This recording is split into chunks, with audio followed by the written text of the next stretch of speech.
রাত থেকে টানা বৃষ্টিতে ষোলশহর রেলওয়ে স্টেশন এলাকায় ডুবেছে রেল লাইনের একাংশ। এই বিষয়ে আরও জানাতে যুক্ত হচ্ছেন সহকর্মী শহীদুল সুমন।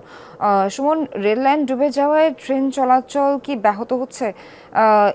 সেখানকার পরিস্থিতি সম্পর্কে একটু বিস্তারিত জানতে চাই আপনার কাছে।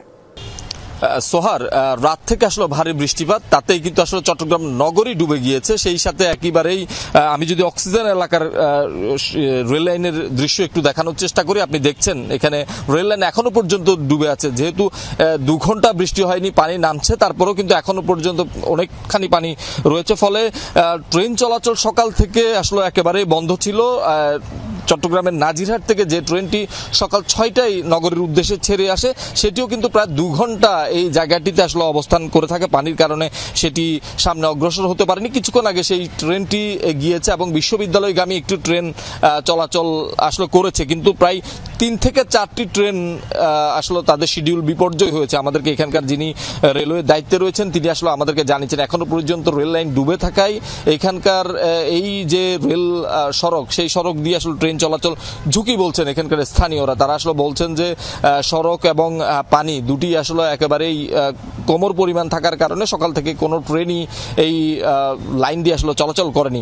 এখন যেহেতু আসলে কিছুটা কমেছে, ফলে এখানকার যারা রেলের দায়িত্বে রয়েছেন তারা আসলে এখানে রেল চলাচলের উপযোগী বলে আসলে তারা বার্তা দিয়েছেন। তারপর থেকেই 2টি ট্রেন, অর্থাৎ যেটি আটকা পড়েছিল সেটি যেমন এখান থেকে চলে গিয়েছে, তেমনি আরেকটি ট্রেন বিশ্ববিদ্যালয় ষোলশহর থেকে বিশ্ববিদ্যালয় সেটি আসলে গিয়েছে।